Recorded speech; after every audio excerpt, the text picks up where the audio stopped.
राधे राधे। जय जय श्री राधे। श्री हरिवंश राधा वल्लभ लाल की जय हो। सभी संतों हरिभक्तों की जय हो। पूज्य गुरुदेव महाराज की जय हो। हरिवंश महाप्रभु की जय हो। जय श्री राधे। श्रीमद् भागवत की जी जय हो। डोंगरे जी महाराज की जय हो। भगवान श्री कृष्ण की जय हो। जय श्री राधे। बहुत बहुत स्वागत है आपका हमारे चैनल में, जहाँ पे हम श्रीमद् भागवत की के दूसरे स्कंद की कथा का श्रवण कर रहे हैं। तो आइए आज आगे की कथा का श्रवण करते हैं। कल हमने पंच शुद्धियों के बारे में सुना था और परीक्षित जी की स्पर्श दीक्षा। आज हम आगे की कथा का श्रवण करेंगे, लेकिन आइए उससे पहले हम श्लोक का श्रवण कर लेते हैं। सच्चिदानंद रूपाय विश्वोत्पत्त्यादि हेतवे तापत्रे विनाशाय श्री कृष्णाय वयं नुमः। जय श्री राधे। उन सच्चिदानंद भगवान श्री कृष्ण को हम सब वंदन करते हैं। जय श्री राधे। जय श्री हरिवंश। और आज का जो टॉपिक है वो है, कथा का जो विषय है वो है परीक्षित जी का सुखदेव जी से प्रश्न, समीप मृत्यु मनुष्य को क्या करना चाहिए। यानी जब मनुष्य की मृत्यु समीप हो तो उसे क्या करना चाहिए। जय हो। बहुत ही इम्पोर्टेंट प्रसंग है। आप सभी पूरा सुनिएगा, लास्ट तक सुनिएगा, बहुत कुछ जानने और समझने के लिए मिलेगा। परीक्षित जी सुखदेव जी से पूछते हैं, जिसकी मृत्यु समीप हो उसका कर्तव्य क्या है, उसे क्या करना चाहिए, क्या नहीं करना चाहिए, मनुष्य मात्र का कर्तव्य क्या है। सुखदेव जी ने कहा, राजन तूने अच्छा प्रश्न किया है। सुन, अंतकाल में वात, पित्त और कफ से त्रिदोष होता है। मृत्यु की वेदना भयंकर होती है। जन्म मरण के दुखों का विचार करेंगे तो पाप नहीं होगा। सो मृत्यु से डरते रहो, उसको स्मरण रखो। सोचो कि मैंने मृत्यु के स्वागत की तैयारी की है या नहीं। ऐसा चिंतन करने से वैराग्य आता है। जन्म मृत्यु जरा व्याधि दूह खदोष अनुदर्शनम। जय हो। जन्म मृत्यु जरा व्याधि के दुखों का बार बार विचार करेंगे तो वैराग्य उत्पन्न होगा और पाप छूटेंगे, वरना पाप के संस्कार जल्दी नहीं छूटते। सोचे समझे बिना विवेक वैराग्य उत्पन्न नहीं हो सकता। काल को सिर पर रखकर हमेशा ईश्वर का चिंतन करो। काल को याद रखोगे तो पाप वृत्ति का उद्भव नहीं होगा। भजन के लिए अनुकूल समय की प्रतीक्षा ना करो। कोई भी क्षण भजन के लिए अनुकूल है। कोई तकलीफ ना रहने पर मैं भजन करूँगा, ऐसा मानना अज्ञान है। आजकल हम ऐसे ही करते हैं, अरे अभी तो ये बच्चा है, अभी तो बड़ा हो रहा है। फिर जब जवान हो जाते हैं तो अरे अभी तो जवानी आई है, पढ़े हैं, नौकरी करें, पैसा कमाएंगे, फिर भजन करेंगे। अरे बुढ़ापा आएगा तब भजन करेंगे। और बुढ़ापे में क्या होता है, ना बिस्तर से उठा जाता है, ना उंगलियां चलती हैं, ना बेटा बहू साथ देते हैं, ना बेटी साथ देती है।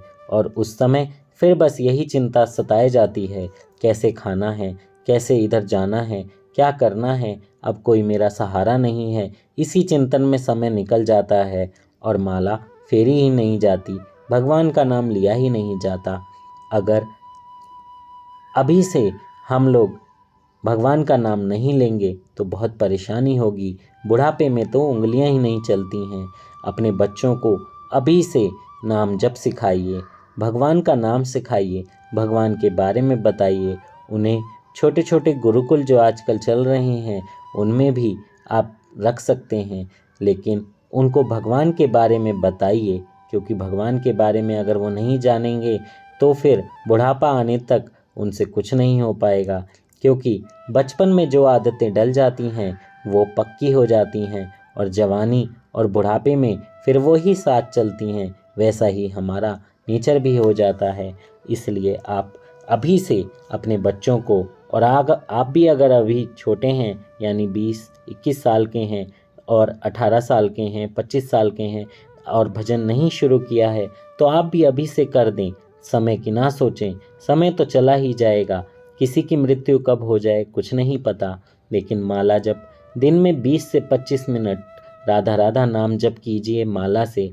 माला नहीं है तो आप कुछ भी ऐसे ले सकते हैं, जैसे छोटे छोटे पत्थर रख सकते हैं या आप काले चने रख सकते हैं, उनको गिनकर भी आप माला कर सकते हैं। गिनती की आपको 20-25 मिनट राधा नाम जप करेंगे तो आपकी 11 से 15 माला बड़े आराम से हो जाएंगी। सिर्फ इतना ही करना है, राधा राधा राधा राधा राधा राधा राधा राधा राधा राधा राधा राधा, यही करना है। इतना करने में कुछ समय नहीं जाएगा, लेकिन आपका बहुत दूर का कल्याण हो जाएगा। आपकी मृत्यु सुधरने लगेगी। जय श्री राधे। आइए आगे की कथा सुनते हैं। एक मनुष्य स्नान करने के लिए समुद्र के किनारे पर गया, किंतु स्नान करने की बजाय वहां बैठा ही रहा। लोगों ने उससे पूछा, क्यों इस तरह बैठे हुए हो, स्नान कब करोगे? मनुष्य ने कहा, समुद्र में एक के बाद एक तरंगे उठ रही हैं, तरंगों के बंद होने के बाद ही स्नान करूंगा। क्या समुद्र की मौजें कभी रुकती हैं? मौजें कब रुकेंगी, कब स्नान होगा? संसार भी एक समुद्र है, उसमें सुविधा रूपी तरंगे आती ही रहेंगी। यदि कोई कहे कि अनुकूलता होने पर ही भगवान का भजन करूंगा, तो वैसे सर्वांगी अनुकूलता तो आएगी ही नहीं। जिस तरह वह मनुष्य स्नान नहीं कर सका, उसी तरह ऐसे मनुष्य ईश्वर भजन किए बिना रह जाते हैं। जीवन में चाहे कितनी मुश्किलें आए, किंतु इस लक्ष्य को मत भूलना कि परमात्मा से मिलना है, प्रभु से मुझे एक होना है। लोभी जिस तरह पैसों पर लक्ष्य रखता है, उसी तरह महापुरुष परमेश्वर पर लक्ष्य रखते हैं। भगवान ने गीता में भी कहा है, अंत काले च मावेव स्मरण मुक्तवा कलेवरम। जय श्री राधे। अंतकाल में जो मेरा स्मरण करता हुआ देह त्याग करता है, वह मुझे पाता है। अंतकाल का अर्थ जीवन ही नहीं, परंतु प्रत्येक क्षण का अंतकाल, जो प्रत्येक क्षण ईश्वर का चिंतन, ध्यान, स्मरण करना चाहिए। प्रत्येक क्षण को सुधारोगे तो मृत्यु सुधर जाएगी। प्रत्येक क्षण को सुधारने का अर्थ है कि हर क्षण ठाकुर जी को अपनी दृष्टि में रखना। लोग मानते हैं कि सारा जीवन काम धंधा करेंगे, उल्टा सीधा करके धन कमाएंगे और अंतकाल में भगवान का नाम लेकर संसार पार कर लेंगे। यह गलत विचार है।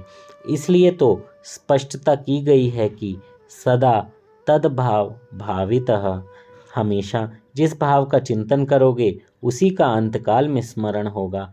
भगवान ने भी आशा की है कि तस्मात् सर्वेषु कालेषु माम अनुस्मर, इसलिए सारा समय तू निरंतर मेरा स्मरण कर। यह तो सर्वविदित बात है कि जिस बात का सर्वदा चिंतन किया गया है, मृत्यु के समय उसी का स्मरण होता रहेगा। एक सुनार का दृष्टांत है। एक सुनार बीमारी के कारण शैया में पड़ा हुआ था। वह कई महीनों से बाजार नहीं जा सका, सो उसे सोना और सोने के बाजार का भाव ही विचार आता रहा। अंतकाल आया, बुखार बढ़ता जा रहा था। डॉक्टर ने आकर बुखार नापकर कहा, अरे यह तो 105 डिग्री है।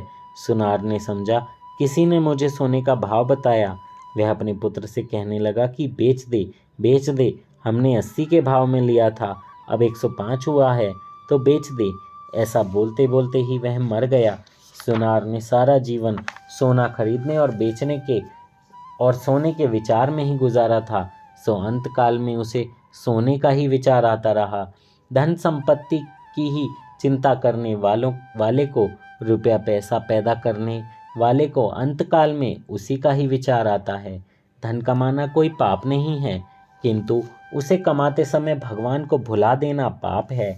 शुकदेव जी ने कहा कि राजन, मनुष्य की आयु इसी तरह समाप्त हो जाती है। निद्रा और विलास में रातें गुजर जाती हैं और धन प्राप्ति के प्रयत्न में तथा कुटुंब के परिपालन में दिन गुजर जाते हैं। मनुष्य का अधिकतर समय निद्रा तथा अथोपार्जन में चला जाता है, उसका बहुत सा समय बातें करने में चला जाता है, बहुतों का समय पढ़ने में गुजरता है। बहुत पढ़ना भी अच्छा नहीं है। अति वाचन से शब्द ज्ञान तो बढ़ता है, किंतु साथ साथ अभिमान भी बढ़ता है। राजन, जो समय चला गया उसके लिए अब मत रो, उसका विचार भी ना करो। भूतकाल की बातें ही सोचते रहने से कोई लाभ नहीं है। तुम अपने वर्तमान को सुधारो। 7 दिनों का जो यह समय मिला है उसी का सदुपयोग कर लो। मनुष्य इंद्रियों के सुख में ऐसा फंसा है कि उसे अपने लक्ष्य का ध्यान ही नहीं रहता। शरीर, स्त्री, संतान आदि सब कुछ असत्य है, फिर भी उन सब के मोह में ऐसा पागल बन गया है कि उसे समय और लक्ष्य का भी भान नहीं रह गया है। तुम्हें क्या करना है, कहाँ जाना है, क्या बनना है, इसका विचार आज से ही कर लो, आज ही कर लो। इच्छा शुद्धि के बिना कर्म शुद्धि नहीं होती है।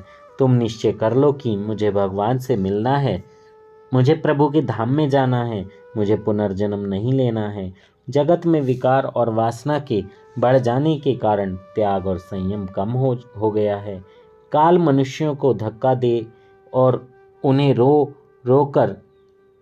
रो के घर छोड़ना पड़े, उससे यह अच्छा है कि वे विवेक से स्वेच्छापूर्वक घर छोड़ दें। शंकर स्वामी जी ने कहा है, निज गृहात तूर्णम विनिर्गम्यताम। हे राजन, मानव जीवन की अंतिम परीक्षा मृत्यु है। मृत्यु मनुष्य की प्रतिक्षण मृत्यु होती रहती है। जो प्रत्येक क्षण को सुधारता है उसकी मृत्यु भी सुधर जाती है, और जिसकी मृत्यु सुधर गई उसका जीवन भी उजागर हो जाता है। प्रभु का स्मरण प्रत्येक क्षण के अंतकाल में करना चाहिए। क्षणस्य अंतकाले, मात्र जीवन के अंतकाल में नहीं। क्षण क्षण को जो सुधारता है उसी का जीवन सुधरता है। यह शरीर प्रतिक्षण बदलता रहता है, अर्थात प्रतिक्षण शरीर का नाश होता रहता है। अंतकाल में अर्थात प्रत्येक पल के अंत में मनुष्य की मृत्यु होती रहती है। सो प्रभु का स्मरण प्रतिक्षण करो। शंकराचार्य ने शंकर भाष्य में यही कहा है, अन्यथा जिसका जीवन निद्रा, धनोपार्जन और कुटुंब के परिपालन में ही गुजर गया हो, उसे अनंत काल में वही सब कुछ याद आता रहता है। सारा जीवन जिसमें बीता हो वह अंतकाल में याद आता है। एक बूढ़ा बीमार हो गया, उसका सारा जीवन द्रव्य आदि के पीछे ही बीता था। अंतकाल नजदीक आया, उसके पुत्र आदि कहते हैं, पिताजी अब आप श्री कृष्ण गोविंद हरे मुरारी, हे नाथ नारायण वासुदेवा का जप कीजिए। किंतु उस बूढ़े के मुख से ये शब्द निकलते ही नहीं। जीवन में कभी भगवान नाम लिया ही नहीं, तब वह नाम याद आए। वह बूढ़ा मन से द्रव्य का ही चिंतन कर रहा है। उसकी दृष्टि आंगन में गई। उसने देखा कि बछड़ा झाड़ू चबा रहा है। इतना छोटा सा नुकसान भी वह बूढ़ा कैसे सह सकता था। उसका दिल जलता है, मैंने कैसे धन कमाया है और यह लोग क्या जाने। उसे लगा कि रुपये पैसों की तथा अन्य वस्तुओं की इन लोगों के लिए कोई कीमत है ही नहीं। वे मेरे जाने के बाद वे लोग घर लुटा ही देंगे। वह बूढ़ा कुछ स्पष्ट तो बोल नहीं सकता था, इसलिए कुछ बड़बड़ाने लगा। उसके बेटे ने सोचा कि पिताजी भगवान का नाम लेना चाहते हैं किंतु कुछ बोल नहीं सकते। दूसरे बेटे ने सोचा कि पिताजी कभी भगवान का नाम तो लेते नहीं, सो वे कुछ मिल्कियत के बारे में कहना चाहते हैं। कुछ धन छुपा रखा होगा, उसके बारे में कुछ कहना होगा।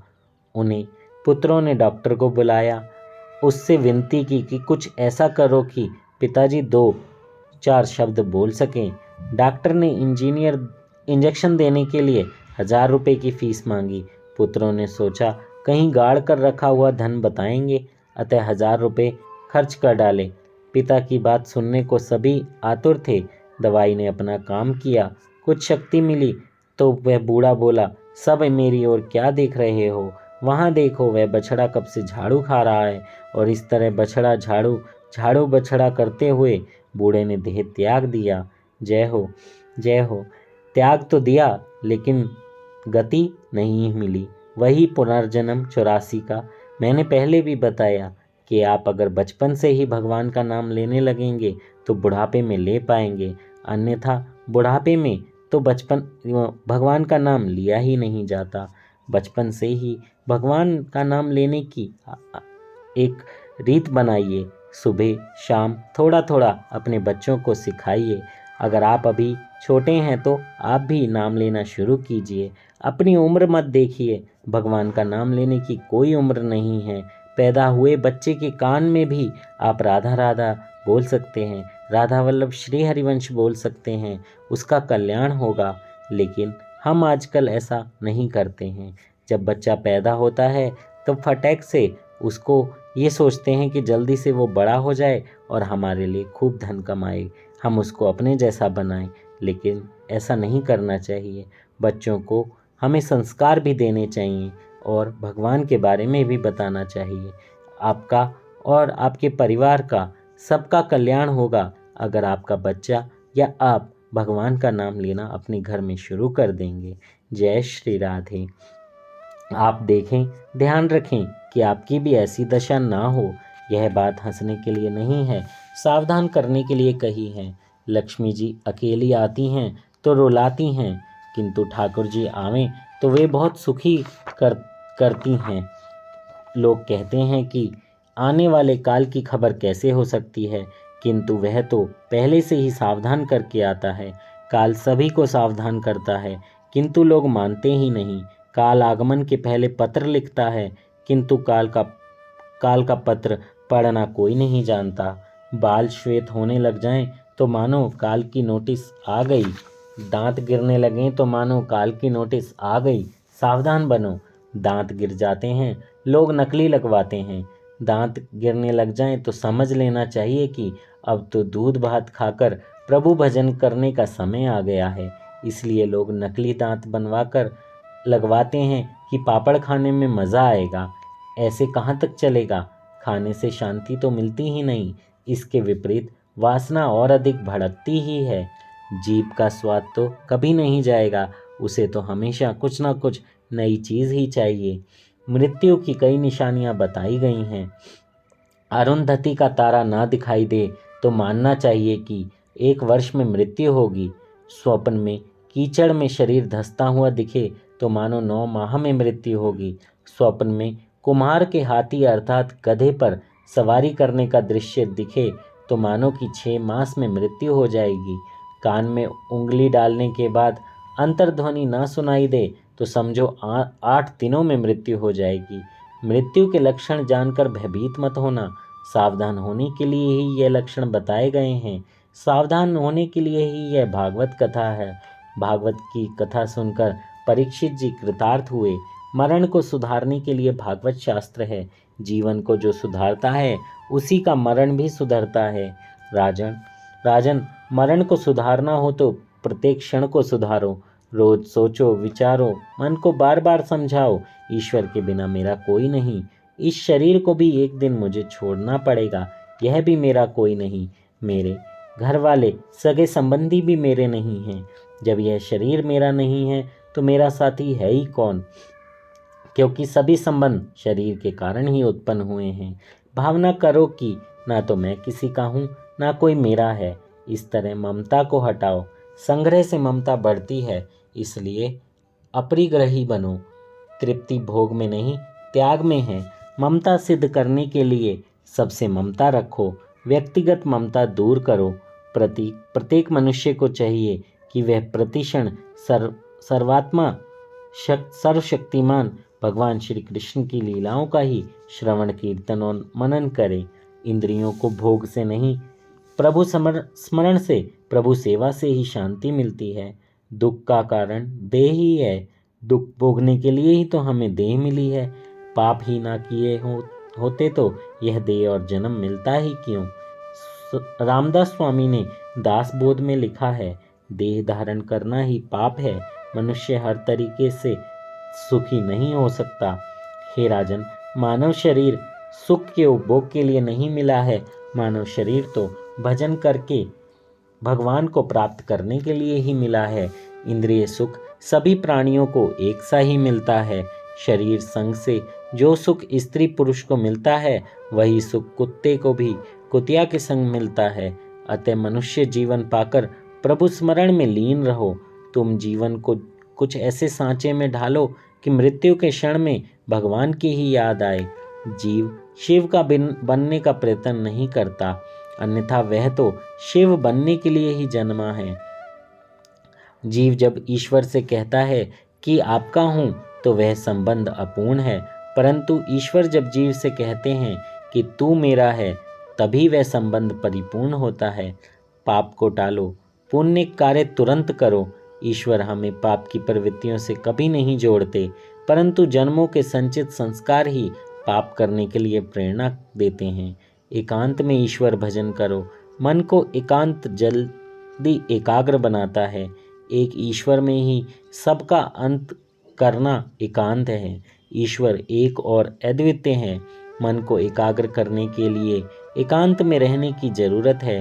गृहस्थ घर में संभव नहीं रह सकता, वह फिर चाहे गीता का पाठ ही क्यों ना करे। समत्वम योग उच्यते। गृहस्थ आश्रम के व्यवहार विषमता से भरे हुए हैं, वहाँ समता नहीं रखी जा सकती। गृहस्थ के घर में भोग के परमाणु भरे हुए होने के कारण घर में रहकर परमात्मा का सतत ध्यान करना कठिन है। भागवत में सुखदेव जी ने स्पष्ट कहा है कि जिसकी मृत्यु समीप आ गई हो वह घर छोड़ दे। धैर्य सहित घर छोड़ो, पवित्र तीर्थ के जल में स्नान करो और पवित्र एकांत स्थल में आसन जमा कर बैठ जाओ। मन में प्रणव का जप करो। प्राणायाम से प्राणवायु को वश में करो। मनुष्य को अन्य विचारों से रोककर भगवान के मंगलमय रूप से जोड़ दो। मीराबाई ने एकांत में गिरधर के आगे नाचना तय किया था। उसकी टेक थी, मैं गिरधर के आगे नाचूंगी, तभी उसकी भक्ति सिद्ध हुई। एकांत में बैठकर पहले प्राणायाम करो। मन का प्राण से संबंध है, प्राण से मन भी स्थिर होता है। प्राणायाम के 3 भेद होते हैं। प्रथम पूरक प्राणायाम करना होता है। दाहिनी नासिका द्वारा बाहर की हवा अंदर खींचो। यह सब योग की प्रक्रियाएं हैं। महाप्रभु जी ने सुबोधनी में कहा है कि योग को भी भक्ति का सहकार चाहिए। योग को जो भक्ति का साथ ना मिले तो वह रोगी बन जाता है। बिना भक्ति का योग रोग उत्पन्न करता है। बिना भक्ति किए योग साधक नहीं होता। इतना ही नहीं, वह कभी बाधक भी हो जाता है। भक्ति से योग किया जाए तो प्रभु के साथ संयोग बनता है। योग से योगी मन को स्थिर कर सकता है, किंतु हृदय विशाल नहीं होता। हृदय की विशालता तो भक्ति और ज्ञान से होगी।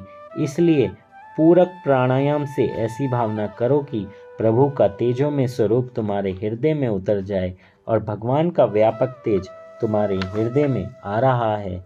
जय हो, जय हो। इसमें एक ही बात बताने की कोशिश की गई है कि आप भगवान को याद कीजिए। आप योग कर रहे हैं, उसके साथ साथ आप अपने हृदय को प्रभु से जोड़िए, उसके साथ भक्ति भी कीजिए। जब योग और भक्ति जुड़ जाएंगे तो आपका और प्रभु का मिलन एक साथ हो जाएगा और आपको आनंद मिलेगा और प्रभु भी आपसे बहुत प्रसन्न होंगे। इसलिए कहा जाता है कि भक्ति बहुत ज़रूरी है, चाहे आप कहीं पर भी रहें। जैसा कि इसमें कहा गया कि मृत्यु के समय में आप घर छोड़ सकते हैं, तीर्थ स्थान में जा सकते हैं, लेकिन बहुत लोगों के साथ ऐसा नहीं हो पाता। गृहस्थ में बहुत बुरे फंसे हुए हैं, लेकिन आप प्रभु का नाम लेंगे, भक्ति करेंगे। इसलिए बोला गया है क्योंकि प्रभु का नाम आप गृहस्थ जीवन में नहीं ले पाते, फंसे होने के कारण। माया में इतने जकड़े होते हैं, परिवार में इतने जकड़े हुए होते हैं। लेकिन अगर हम बचपन से ही ये सारी पद्धतियों को अपनाएंगे कि आप योग भी कर रहे हैं और भक्ति भी कर रहे हैं, तो भगवान आपसे प्रसन्न होंगे और वो आपकी मृत्यु सुधार ही देंगे। इसमें जो भी बताया गया वो सिर्फ आपके जीवन के उद्धार के लिए ही बताया जा रहा है। जय हो। फिर जब कुंभक करो तब भावना करो कि मैं ईश्वर का आलिंगन कर रहा हूँ। प्राण को शरीर में रोके रखना ही कुंभक है। उस समय ब्रह्म संबंध की भावना करो। उस समय सोचो कि मेरा प्रभु के साथ मिलन हुआ है, मेरे प्रभु ने मुझे आलिंगन किया है और मेरा आलिंगन ऐसे किया है कि यह ब्रह्म संबंध सतत टिक जाए तो मुक्ति मिल जाए। मुझे इस ब्रह्म संबंध को सदा बनाए नहीं रख सकते। संसार के विषयों में मन को जाने देने से ब्रह्म संबंध भंग हो जाता है। फिर रेचक प्राणायाम करना होता है। बाईं नाक से श्वास बाहर छोड़ना रेचक कहलाता है। उस समय ऐसी भावना करो कि मैं प्रभु के साथ एक हो गया हूँ, मैं भगवान से एक रूप हो गया हूँ, भगवान का बन गया हूँ। इसलिए मेरे पाप बाहर निकल रहे हैं, वासना बाहर निकल रही है, मेरे मन के सारे विकार बाहर आ रहे हैं। अब मैं शुद्ध हो रहा हूँ। जब तक कुछ न कुछ लौकिक व्यवहार भी करना है तब तक मन स्थिर नहीं हो सकता। बाहर का संसार तो भजन में कीर्तन में विक्षेप नहीं करता, किंतु मन का संसार अवश्य विक्षेप करता है। ब्राह्मण संध्या में अघमर्षण करता है। वह सोचता है कि मेरे पाप बाहर निकल रहे हैं। मन की मलिनता दो प्रकार की होती है। स्थूल मलिनता, साधारण साधन तप व्रत अनशन आदि से यह मलिनता दूर होती है, और दूसरी है सूक्ष्म मलिनता, तीव्र भक्ति ही उसे दूर कर सकती है। जय हो। जय श्री राधे। श्री हरिवंश राधा वल्लभ लाल की जय हो। भगवान श्री कृष्ण की जय हो। श्रीमद् भागवत की जय हो। इससे आगे के प्रसंग का श्रवण हम कल करेंगे। बहुत ही दिव्य ज्ञान की बातें बताई जा रही हैं। ये बातें हमें अपनी ज़िंदगी में थोड़ी थोड़ी उतारनी होंगी।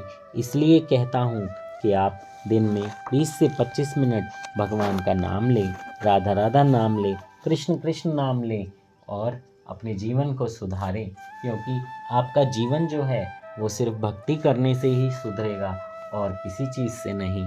जय श्री राधे। श्री हरिवंश राधा वल्लभ लाल की जय हो।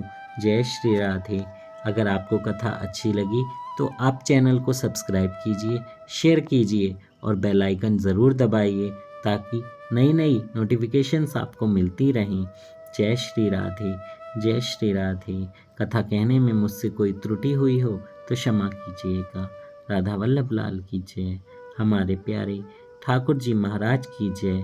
हमारे कृष्ण भगवान की जय। जय श्री राधे।